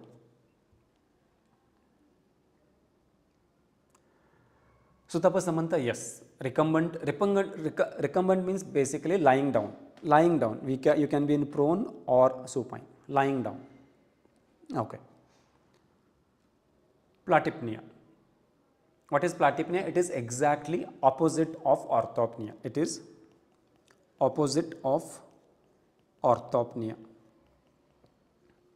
What does it stands for? It stands for shortness of breath on upright posture and relief on lying down. Shortness of breath on upright posture and relief on lying down. So these patients have discomfort when they sit upright, but they feel better once they lie down. So they feel better once they lie down. So in the upright posture, the patient will have shortness of breath. But once he lies down, he will feel better. So shortness of breath will be present once they are in upright posture, and shortness of breath will be absent if they are in recumbent posture. Exactly opposite of what we see in orthopnea. In what conditions we see it is a frequently asked question. I will give you two conditions to remember for us to be able to answer our examiner's questions. Can be seen in one, cardiovascular disorder, which is atrial septal defect or ASD, and the second one is what you call as hepatopulmonary syndrome. Hepatopulmonary syndrome.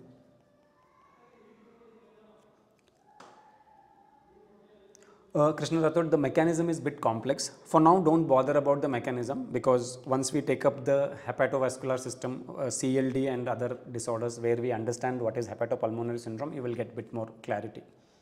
Basically what happens is, when these patients are in recumbent posture, there is increased blood flow to the lungs, but there is decreased oxygen flow. So that creates a mismatch between the ventilation and perfusion, and that can trigger the shortness of breath. So right now don't bother about the mechanism. So just remember, because these points are going to help us differentiate when patient complains of shortness of breath. If he says orthopnea is there, that means either he has left heart failure, or it can be because of massive ascites. It can be because patient might have had a heavy meal, right? Or it can be also because of pregnancy. But if it is PNT, it is always because of a left heart dysfunction. If it is Trapopnea, that means patient has one-sided massive effusion or pneumothorax, and if it is platypnea, patient may be having ASD or hepatopulmonary syndrome. So these points help us to differentiate the underlying cause. Okay. Now apart from that, in the history, we may get additional clues towards the underlying cause. Clues towards underlying cause for dyspnea. This is something that we should be looking for in the history and examination. ASD stands for atrial septal defect, means between your left and right atria there is a small hole. So when blood comes after oxygenation to the left atrium, it can go to the right side, or the deoxygenated blood from the right atrium can mix with the oxygenated blood on the left side. We call it as ASD. Shobhi Khan, I will get that point. I will go to that point. We have 2 or 3 more points to learn from the dyspnea, and then I will address the doubts. What are the additional clues I should be looking for in the history and examination that will help me to understand whether I am having a cardiovascular disorder, respiratory disorder, or a systemic disease? The first one is the presence of pallor. So if pallor is present, what does that indicate? It indicates that patient has anemia. So anemia may be the cause for shortness of breath. Okay. The second thing is looking for the raised JVP. Raised JVP. What is JVP? Jugular venous pulsations or jugular venous pressure, right? So we look at the internal jugular vein, and as we know, internal jugular vein, the jugular vein and subclavian vein combine to form our superior vena cava. So if this is superior vena cava, I have a subclavian vein and the jugular vein, they join to form superior vena cava and drain the blood to the right atrium. So if the pressure inside the right atrium is high, will I be able to drain the blood from jugular vein easily into the right atrium? No, because as physics says, fluid moves from higher pressure to lower pressure zone. So if the pressure in the right atrium is already high, then fluid from jugular vein cannot easily move into the right atrium. So what will happen to pressure inside the jugular vein? It will increase, right?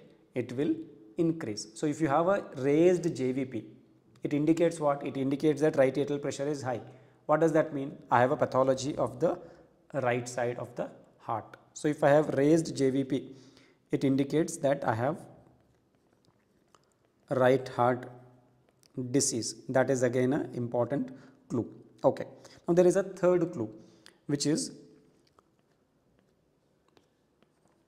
okay, let me take you to Harrison about this clue and show what he says about it. So when we are assessing the shortness of breath, There is something called as Pulsus paradoxus. So how many of you know about Pulsus paradoxus? Pulsus paradoxus. Okay. During inspiration, what happens to our blood pressure? That's the basic question. Physiological state. If I record one person BP during expiration and same person BP during inspiration, which one will be higher? Which one will be higher? Which one will be higher? What do you think? During expiration, I will have a higher BP, or during inspiration, I will have the higher BP? This is something which I want all of you to get it clear today itself. Pulsus paradoxus. During inspiration, we have relatively lower BP, and during expiration, we have higher BP. I'll tell you why. During inspiration, what is the pressure inside my thorax? Is it more negative or it is more on the positive side? During inspiration, how do we inspire?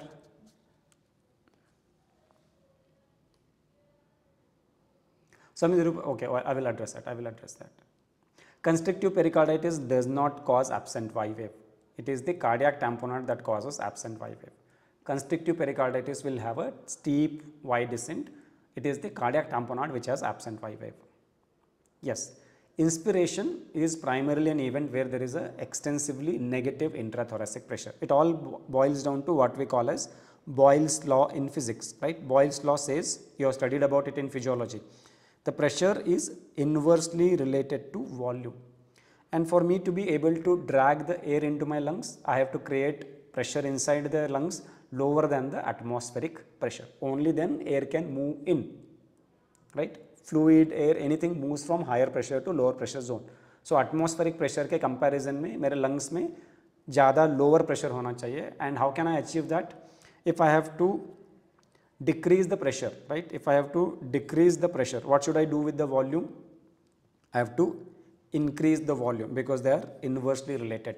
So I have to increase the volume of the thorax so that pressure inside the thorax becomes negative and air flows from outside to inside. That's what we do with diaphragm contracts, intercostal muscles contract, the chest wall expands. So the volume of the thorax increases, pressure inside the thorax decreases, pressure inside the pleural cavity decreases, pressure inside the lung decreases, and air moves from outside to inside, right? Now, what do you think? Only air will move from outside the thorax to inside, or fluid can also move from outside the thorax to inside? Yes. If I create a negative intrathoracic pressure, not only air will go into the lungs, but even blood from the veins will be sucked into the right atrium because of the negative intrathoracic pressure. So right atrium receives more blood during inspiration. So if right atrium receives more blood, all that blood will come to right ventricle. So right ventricle receives more blood. And if right ventricle receives more blood, it will send more blood to pulmonary artery. So can I say that during inspiration, right side of the heart receives more blood? Yes, true. Now if pulmonary artery receives more blood, it should go to lungs and eventually it should go to left atrium, right? So how can I say that only right heart gets more blood during inspiration? I'll tell you. During inspiration, the compliance of the pulmonary vasculature increases. The pulmonary vessels also dilate. All the capillaries around the alveoli dilate, and whatever extra blood that came to right side of the heart will spend some extra time in the lungs for oxygenation, and it will return to left side of the heart during expiration. So can I say that left heart receives more blood during expiration and right heart receives more blood during inspiration? Am I making sense if I make that statement? Right heart gets more blood during inspiration because of the negative intrathoracic pressure. Everything is getting sucked into the right heart. But all this blood is spending some time in the lungs during inspiration for oxygenation. And that extra quantity of blood comes to left side of the heart during expiration. So left heart receives more blood in expiration. And we know that blood pressure is dependent on the stroke volume. What is stroke volume? Volume of blood ejected by left ventricle during one systole, right? When one's left ventricle contracts, how much blood it is ejecting into the aorta, that is stroke volume. Our systolic BP is directly proportionate to stroke volume. So during expiration, we give more blood to left ventricle, so stroke volume will be more, so systolic BP will be more. And during inspiration, because relatively less blood will be coming to left atrium, all of that is going to right side, the BP will be lower. So in physiological state, the BP is more in expiration and it falls during inspiration. So how much it can fall? Normally it can fall up to 10 millimeters of mercury, up to 10 millimeters of mercury. But when it falls more than 10 millimeters of mercury during inspiration, we call it as Pulsus paradoxus. What is Pulsus paradoxus? Physiological state, BP drops during inspiration up to 10 millimeters of mercury because less blood flows to the left heart, more flows to the right heart. But when it is more than 10 millimeters of mercury drop, we call it as Pulsus paradoxus. And what does that indicate? If patient has Pulsus paradoxus, it indicates that patient has got either COPD, asthma or pericardial disease. Chetan Rathod, see, basically there are few points to learn here when it comes to blood pressure. So when we say BP, BP has two components, the systolic BP and the diastolic BP. And diastolic BP is because of the recoil of the vessels and the resistance created by the vessels, but systolic BP is because this is a blood vessel. During systole, I eject the blood to come into it, and this blood, when it is moving through the vessel, it exerts the lateral pressure, causing the distension of the blood vessel. This is what we call as the systolic BP. This systolic BP is obviously going to depend on how much blood I send into the blood vessel. If I send more blood, more will be the systolic BP. If I send less blood, less will be the systolic BP. So that's why we say that systolic blood pressure is proportional to stroke volume. Stroke volume. What is stroke volume? It is the amount of blood ejected by left ventricle during one contraction. So if I eject more blood, more will be the systolic BP. So normally what happens? During inspiration, more blood flows to the right side of the heart and less to the left side of the heart. During expiration, more flows to the left side of the heart and less to the right side of the heart. But obviously our BP represents the pressure inside the, is indirectly related to left heart, right? So when we say BP, we are referring to systemic BP. For the pulmonary artery pressure, we will call it as pulmonary hypertension, all that.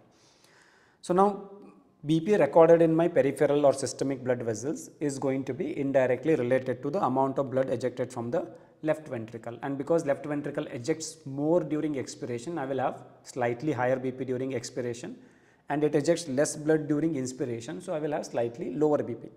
How much should be the difference between the two? In physiological state, it should be less than 10 millimeters mercury difference. So for a person, if I ask him to take an expiration and record BP and ask him to do an inspiration and record BP, there should be up to 10 millimeters of mercury difference, which is physiological. But if the difference is more than 10 millimeters of mercury, we will call it as Pulsus paradoxus, and that indicates either patient has COPD, acute asthma or pericarditis like constrictive pericarditis or cardiac tamponade. So that's why Pulsus paradoxus holds an important clue for identifying what is the underlying disorder for dyspnea. Pulsus paradoxus. What does it refers to? It refers to more than 10 millimeters mercury drop in systolic BP during inspiration. And what does that indicate? It indicates that patient has got COPD. It's suggestive of patient having COPD or acute severe asthma or pericardial disease, which includes constrictive pericarditis as well as cardiac tamponade. Constrictive pericarditis as well as cardiac tamponade.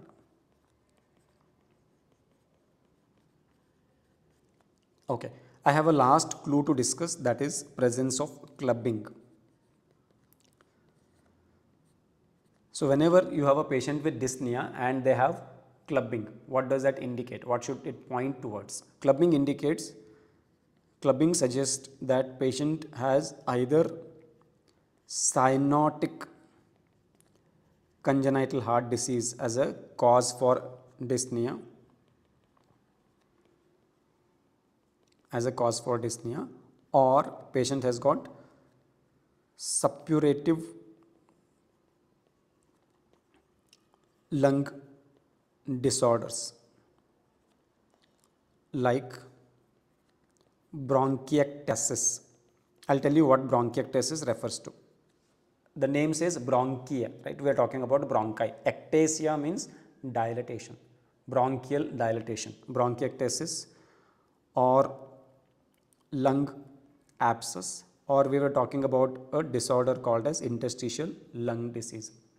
So whenever I have a patient with shortness of breath and on examination I notice that he has got clubbing. I think you already know what is clubbing. I will discuss all the general physical examination points once we finish all these approach series. For now, I hope you know what is clubbing, right? So if you notice that on examination patient has got clubbing and he has presented with dyspnea, it is now pointing towards cyanotic congenital heart diseases, right, like tetralogy of Fallot, or it is suggestive of suppuration. Suppuration means formation of pus, where there is excess formation of pus in the lung like bronchiectasis or lung abscess, or it is suggestive of interstitial lung disease. So whenever we have a patient with dyspnea, we can have these additional clues helping us to go closer towards the diagnosis. If patient is having pallor, then anemia may be the reason for shortness of breath. If there is rise in JVP, then it is most likely a right heart disease, which may be the reason for shortness of breath.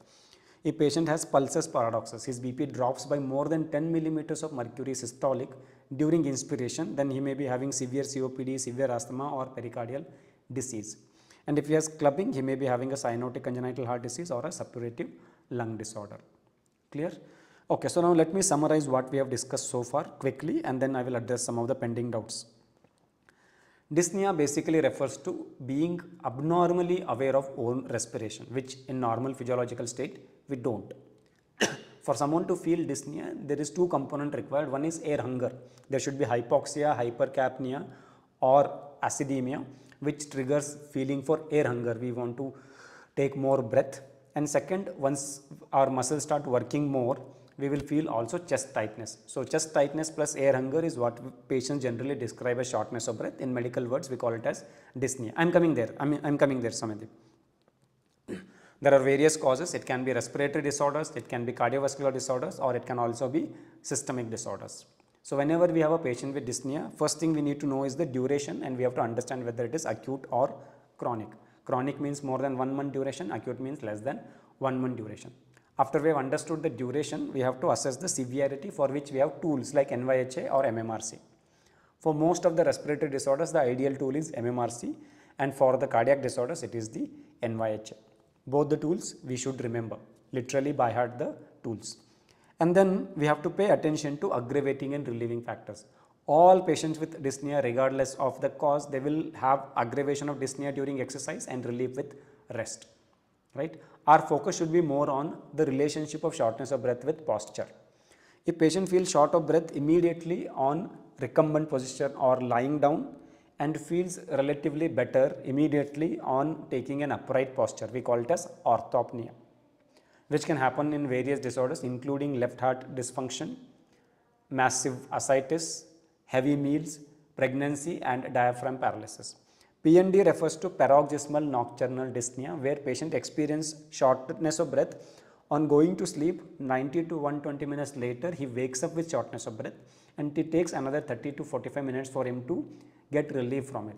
After that, once he is relieved, he will go back to sleep, and the same cycle will repeat again 90 to 120 minutes later. Because it is repeating at intervals of 90 to 120 minutes, we call it as paroxysmal. The word paroxysm means intermittent. Why that is happening? Because every time he goes into REM phase of sleep, he will start dreaming. He will increase the heart rate by activating the sympathetic nervous system, shorten the diastolic filling time available, increase the left atrial pressure, increase the lung congestion. This can only happen in patients with heart failure, and that is why this is the most specific finding of left heart dysfunction. Orthopnea can happen in various other conditions. Okay. Then drepopnea refers to shortness of breath on a lateral decubitus. Either you lie with left lateral decubitus or right lateral decubitus and you feel shortness of breath, then we call it as drepopnea. Platypnea refers to shortness of breath when you are upright and relief when you lie down. This happens once you have atrial septal defect or hepatopulmonary syndrome. Apart from that, we discuss some clues for underlying cause. Pallor indicates anemia, raised JVP, right heart failure, pulsus, paradoxus, COPD, severe asthma, pericardial disease, and clubbing, congenital cyanotic heart diseases or suppurative lung disorders. Okay. So this completes our discussion on dyspnea. I will take up your doubts. Okay. So Samidip Rai, what happens is in the patients, first remember JVP, you have this Y wave which represents the passive filling phase of cardiac cycle. So in the cardiac cycle, we have diastole and systole. Diastole has three parts. The first part of diastole, we call it as the isovolumetric relaxation. So basically what happens in diastole, we transfer the blood from left atria to left ventricle, right atria to right ventricle during diastole. So for us to be able to do this, always physics comes into picture. We have to talk about the fluid moving from higher pressure to lower pressure zone. So if I have to transfer blood from left atria to left ventricle, atria should be at higher pressure, ventricle should be at lower pressure. How can I achieve that? My atria should be filled with blood, means its pressure will be higher, and ventricle should be relatively empty, its pressure will be lower. If I have to do further lowering of the ventricular pressure, what should I cause? See, bring the Boyle's law into picture. If I have to reduce the pressure in the ventricle, what should be the volume of the ventricle? If I have to decrease the pressure, volume should increase. So ventricles first relax when the valve is still closed. This phase is what we call as isovolumetric relaxation. After that, the valves open, mitral on the left side and tricuspid on the right side, and blood moves from left atrium to left ventricle and right atrium to right ventricle. Why this blood is moving? Ventricle pressure is low, atrial pressure is high. So because of the pressure gradient, blood moves. This phase is what we call as the passive filling phase, right? So to start with, atrial pressure was high and ventricular pressure was low. So blood started moving from atria to ventricle. No active contraction done by the atria. That's why we call it as passive filling. But as blood starts moving from atria to ventricle, the blood is becoming less in the atria. So pressure in the atria is decreasing. Blood is getting filled in the ventricle. Pressure in the ventricle is increasing. So we will have some point in the cardiac cycle where pressure in both chambers is equal. Now, can I transfer blood from one chamber to another chamber when pressure in both the chambers is equal? No, right? I might still have some amount of blood in the atria. In that case, what should I do? Atria has to actively contract to push the blood. That phase of cardiac cycle is what we call as active filling, right? So the Y descent of the JVP represents the passive filling phase of cardiac cycle. Passive filling phase of cardiac cycle. Y descent is equal to passive filling phase of cardiac cycle. For me to be able to do passive filling, right, requirement is atrial pressure should be high, ventricular pressure should be low, right. Now think of it, if I have cardiac tamponade, means there is too much fluid in the pericardial cavity, and because of that my left ventricle is in a collapsed state. Left ventricle is collapsed, the fluid has filled the pericardium and left ventricle is collapsed. Now tell me, what is the pressure inside the left ventricle? Is it more than before or it is less than before? Apply the Boyle's law. Pressure is inversely relation to volume, right? So now what is happening to the volume of the left ventricle? Decreased. What will happen to the pressure in the left ventricle? Increased, right? So if the pressure increases, it may become more than the pressure in the left atrium. So in that case, can I do this passive filling? No, I will not be able to do the passive filling. To be able to do the passive filling, ventricular pressure should be low, atrial pressure should be high. Now my ventricle is exceeding the pressure of the atria. Can I do passive filling? No. So if I can't do passive filling, the wave for passive filling is Y descent, which will go absent. So it will be absent in patients with cardiac tamponade. What happens in constrictive pericarditis? In constrictive pericarditis, pericardium has become thickened, right? It has lost its stretchability. It is only able to stretch a little. So once I start the passive filling, it allows the initial filling to happen. Okay, it allows the initial filling to happen as long as the pericardium is able to stretch, but it cannot stretch fully. So the passive filling will not run completely. Think of it like this is my, let us say that this bottle is the pericardium, okay, and inside that I have put a balloon which is my left ventricle. In a normal physiological state, as long as balloon is able to expand, this bottle should also expand. Pericardium allows the full expansion of the ventricle. But now my pericardium is stiff. It cannot allow the full expansion. And think of a balloon here. I start filling air into it, right? Will it allow its initial expansion? Yes, as long as it reaches the limit of the bottle, it will allow it to expand, right? So this expansion is our passive filling. So passive filling partially happens in patients with constrictive pericarditis. But once balloon expands and touches the walls of this bottle, it cannot expand anymore. So same happens in constrictive pericarditis. The pericardium is stiff. So it allows the ventricle to fill partially but not completely. And because of this only partial filling, we will have a Y descent for sure. But complete filling has not happened. So we will not have a proper descent. We will have a steep descent. So steep descent is because of a partial passive filling. Absent Y descent in tamponade is because of the completely no passive filling happening. I hope that helps. Okay. Anand Sasidharan, the mechanism of platypnea is different for different conditions. Like AST it is different and the hepatopulmonary syndrome it is different. Okay. So to give you an example of ASD, what happens in ASD, especially when we have what you call as right to left shunt. What right to left shunt refers to? That means from right atrium, blood is going to left atrium. Okay. So now think of it. When I lie down, right? When I lie down, deoxygenated blood comes to the right side of the heart and that gets mixed with the oxygenated blood. And then I have this mixed blood going to the tissues, right? So tissues are getting relatively less oxygen. Okay. Now when I make myself upright, less blood come to the right atrium and this deoxygenated blood may not mix with the left atrium. But now think of a person where the AST there is what you call as shunt reversal, means the blood is moving from left atrium to right atrium. So in such cases what happens? During expiration, like when I lie down, forget about inspiration, expiration. When I lie down, more blood comes to the right side of the heart, which is deoxygenated, right? This deoxygenated blood is not mixing with the oxygenated blood because flow is coming from left atrium. But when I make myself upright, the blood flow to the right side of the heart reduces and the blood moves from left atrium to right atrium. So now oxygenated blood I am losing partially to the right side of the heart. I am ejecting less blood out from my ventricle. So what is the outcome?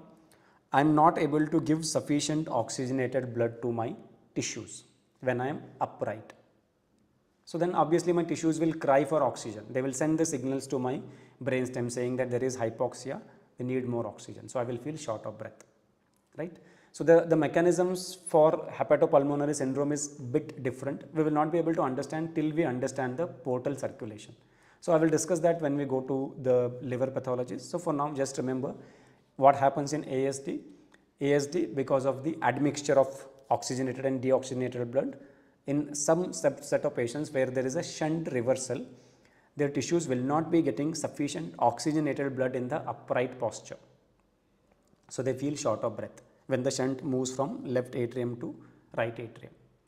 During the inspiration, they will be able to get a better oxygenated supply to the tissues, so they will not be feeling the shortness of breath. Okay, anything else pending, guys? So let me close with one last question. Can anybody define me what is blood pressure? This is basic because we had some confusions regarding the blood pressure.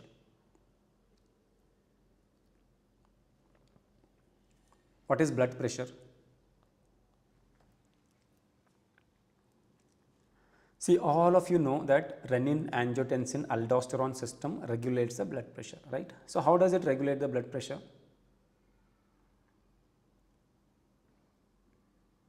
So if we don't know the basic concept of blood pressure, right, we will have a lot of difficulties when we discuss various relative terms like the mean arterial pressure, pulse pressure in the subsequent sessions. Chetan Rathod, absolutely right. So blood pressure refers to the lateral pressure exerted by the column of blood when it moves through a blood vessel. So if this is my blood vessel, right? So when a column of blood flows through it, right? So when it is flowing through it, this will be exerting the lateral pressure on the wall of the blood vessel. So when it exerts lateral pressure, that pressure is what we call as blood pressure. Right, on the wall laterally, that is blood pressure. Now how RAS regulates the blood pressure? See, we are repeatedly going back to physics, that's why this is interesting. So in RAS we have two things, right? One is angiotensin 2, the other one is aldosterone. So what aldosterone does? Aldosterone increases the sodium and water reabsorption from the kidneys, and by increasing the water and sodium absorption, it increases the circulating blood volume. By increasing the circulating blood volume, we will increase the amount of blood reaching the ventricles. By increasing the amount of blood reaching the ventricles, we are increasing the stroke volume. I think I have already told you, your blood pressure systolic is directly proportionate to stroke volume. So if higher the stroke volume, higher will be my systolic BP. That is one mechanism. The second thing here is angiotensin 2, right? Right. So angiotensin causes vasoconstriction, and same Boyle's law comes into picture. So when I cause vasoconstriction, what happened to the volume of the blood vessel? What happened to the volume of the blood vessel? The volume decreases, right? So if the volume decreases, what happens to the pressure exerted inside? Boyle's law says pressure and volume are inversely proportionate. Same amount of blood flowing through it, but by decreasing the volume of the blood vessel, by causing vasoconstriction, I will be able to increase the blood pressure. Good. So for now, we have learnt one important lesson. We should always remember Boyle's law. We will be using it again and again when we discuss valvular heart diseases and so many other circumstances, right? So that's it for today, guys. We will connect again on the 12th. We will be discussing another important symptom and approach based on Harrison. I will share these notes through the Telegram in another 15 minutes. I will include the Harrison's pages like before, and the key points are already highlighted. You can either go through the notes written by me, or you can also go through the Harrison's pages, right? Study well, guys, and I will be bringing in few MCQs in the next session based on today's discussion. So if you are well prepared, you will be able to give the answer. See you all, guys. Good night. Have a good time.